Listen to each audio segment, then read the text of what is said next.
Assalamualaikum warahmatullahi wabarakatuh. Salam sejahtera. Alhamdulillah nahmaduhu wa nusalli ala rasulihil karim.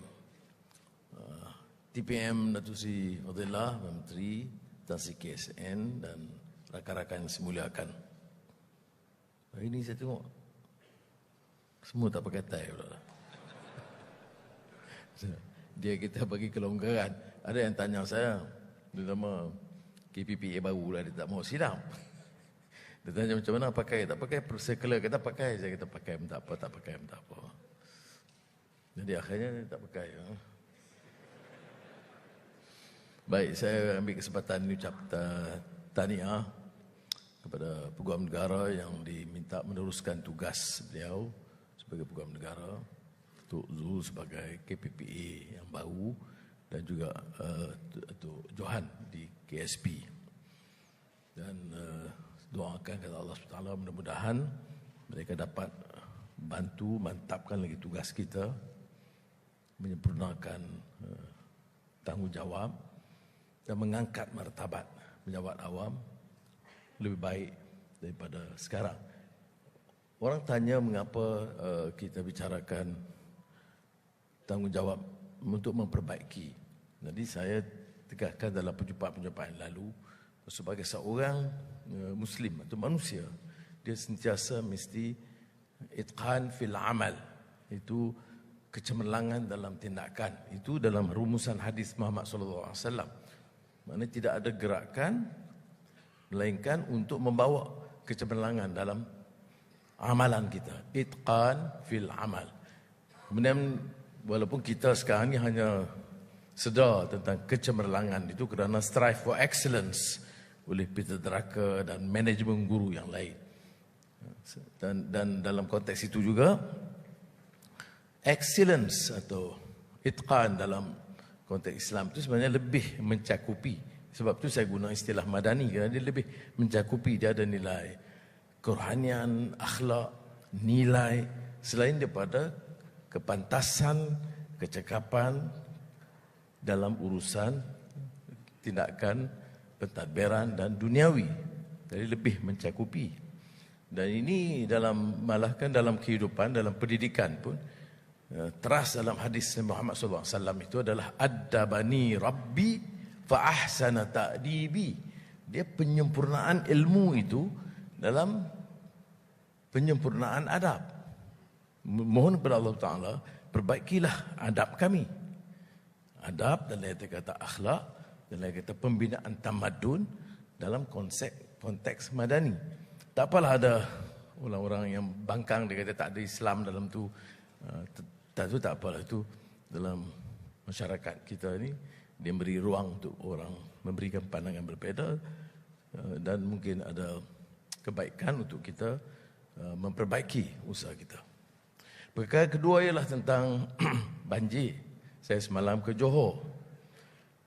Saya perhatikan jentera kita di peringkat persekutuan dan negeri itu, kepantasan dia bertindak itu jauh lebih baik. Terima kasih kerana TPM Datuk Seri Zahid turun segera. Dan Admin Nizam beri laporan harian dan bukan saja menteri-menteri turun, tapi saya lihat tindakan penjawat awam itu. Dan saya sempat juga dengan pegawai daerah bersama Menteri Besar dan Ketua Polis dan lain-lain. Saya syukurlah kepada Allah Taala, kan tak payah tunggu arahan. Dia dah tahu dah banjir, dan kepantasan pemain tentera dalam Bailey Bridge itu sebelum bila saya teks tu dia kata dah dalam proses menyiapkan. 2 hari selepas tu siap. Dan ini maknanya itqan fil amal. Ada kesedaran di kalangan semua peringkat, khususnya pejabat awam, melaksanakan tugas itu dengan ikhlas dan pantas. Kerana orang yang mengalami masalah itu tidak sama seperti kita. Dia tidak mampu menunggu berhari-hari. Ya. Makan minum pun dalam tempoh umpamanya setengah hari, dan selewat-lewatnya sebelum pun 24 jam sampai makanan. Melainkan di tempat-tempat yang terputus. yang terputus itu mengambil masa 1 hari. Jadi saya bersyukurlah ya, kerana dan saya ingat elok saya gunakan kesempatan ini untuk bukan saja kepada yang hadir di sini, pada semua penjawat awam, termasuk di Johor, Pahang, Kelantan, Terengganu yang lain yang bertindak, bahawa kita syukur dan bangga, dan saya ingin memberikan dukungan, galakkan. Itu yang saya sebut, yang tanya tentang skim gaji, itu bila pendapatan ke negara bertambah, skim gaji jadi keutamaan penjawat awam, insya-Allah.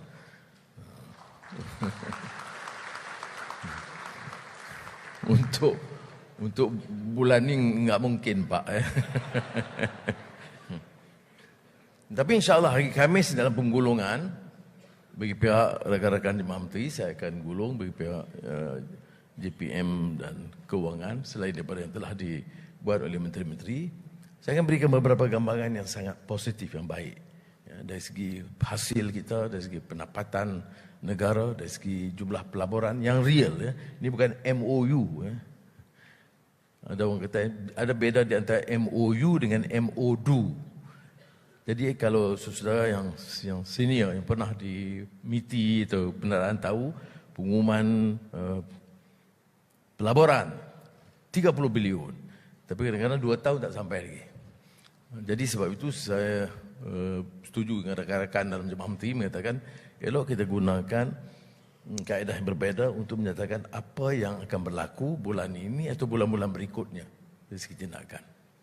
Dan di antara yang kejayaan besar kita adalah untuk memperolehi dana dari IPIC dengan Abu Dhabi dengan rundingan yang sangat baik, yang jauh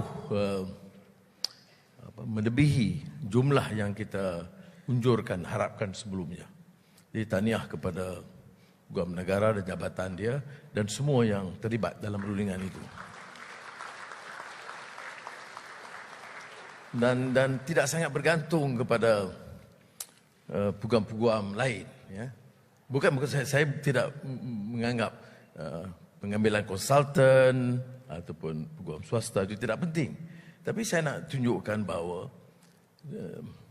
tingkat kepakaran, keterampilan kita itu, kalau kita garap, latih, dia juga akan berikan ruang kepada yang muda. Sebab itu saya beritahu kepada Tan Sri KSN, bukan saya menentang pengambilan terlalu banyak konsultan, tapi seperti mana yang pernah saya tekankan, khidmat dalam kerajaan dulu dan 8 tahun di Kementerian Kewangan, saya saksikan kompetensi pegawai itu ada. Maknanya kalau dia perlu 1-2 konsultan bantu, itu munasabah ya.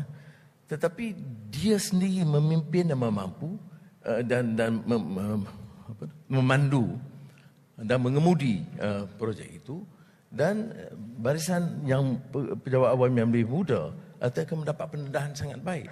Saya nak dalam pentadbiran sekarang ini kita kembalikan balik. Maknanya tugas besar dalam penilaian itu adalah tugas penjawat awam, dibantu sedikit. Contoh yang besar adalah IPIC yang tentunya bukan saja Jabatan Pegawai Negara, SPRM, Kementerian Kewangan, siapa lagi? Mana KSN? Ada lagi?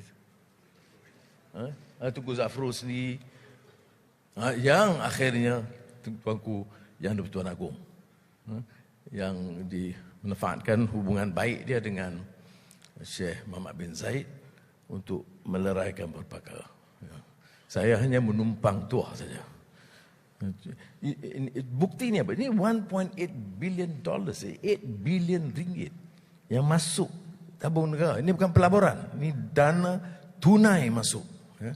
Maknanya kalau unjuran saya minggu lalu, 2 minggu yang lalu di Belanjawan, itu unjuran itu jauh, maknanya dengan unjuran itu membuktikan bahawa apa yang saya sebut pada ketika itu, saya yakin keadaan akan bertambah baik. Karena saya sudah maklum dengan perkara ini, cuma saya belum tahu 1.5, 1.75, 1.8. Nah, akhirnya kita peroleh 1.8 bilion ringgit, lebih 8 bilion ringgit. Ini saya ucap, ya, tahniah, bukan, dan terima kasih, penghargaan kepada semua yang terlibat. Ini yang melegakan saya apa. Dan saya sebut pada Syekh Muhammad Zaid dalam perbualan telefon dan tentunya kepada Wakil Pertuan Agong. Maknanya kalau kita serahkan trust dan keyakinan ini kepada pegawai dan beri contoh yang baik supaya jangan ada kepentingan pimpinan yang di atas ni untuk ada deal yang tidak wajar. Jadi pegawai itu boleh pergi dengan yakin dia dapat mandat penuh daripada Perdana Menteri dan Jemaah Menteri mengatakan do your best, ya, dan we trust you fully. Apa decision kita support sepenuhnya. Dan alhamdulillah ini satu contoh yang saya minta maaf kerana mengulangi, kerana ini saya tunjukkan apa makna kadar keupayaan dan kepakaran di kalangan kita itu ada. Dan ini mahu kita manfaatkan dan dengan sendirinya memulihkan imej pejabat awam ini sebagai sesuatu yang terbaik di negara kita dan juga di rantau kita, insya-Allah. Jadi sekali lagi saya ucap terima kasih juga dalam hal-hal lain yang tidak saya ulas pada hari ini. Tapi kalau ada banjir ini akan katanya melanda ke Sarawak dalam masa singkat. Kita doa mudah-mudahan dapat dihindari malapetaka yang lebih besar, tapi saya mahu tindakan yang sama atau lebih baik seperti mana sudah lakukan di negeri dan yang saya saksikan sendiri di Johor, ya. Malahkan saya pendekkan sikit lawatan ke Johor tu, tentunya ada cara ini, tapi kerana saya rasa alhamdulillah they are doing very well and I'm extremely proud of the performance of the entire team including the NGOs yang terlibat. Untuk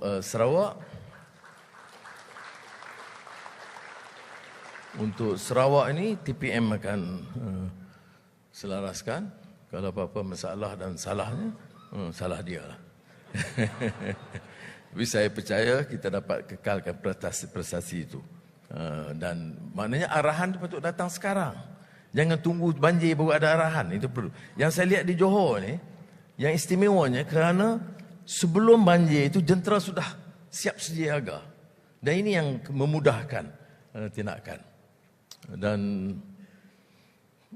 saya mahu hal yang sama berlaku, dan sebab itu untuk JPM, badan-badan penguasaan lainnya dan juga Kementerian Keuangan, saya kata tak payah tunggu kelulusan belanjawan sepenuhnya, kerana belanjawan telah diluluskan sebahagiannya pada bulan Disember sudah, jadi boleh teruskan. Jangan tunggu macam tebatan banjir dan sebagainya, jalan, ya. Tapi ikut proses, jangan lagi jalan runding terus jadi lunding terus. Lunding itu dimasuk ke lain, jadi runding ikut tender tapi fast track. Tak payah tunggu. Ada yang persoalan tanya kerana nak tunggu sehingga kelulusan itu untuk projek tambahan untuk berikutnya mungkin. Tapi kalau untuk sekarang arahannya ialah laksanakan segera. Terima kasih. Wassalamualaikum warahmatullahi wabarakatuh.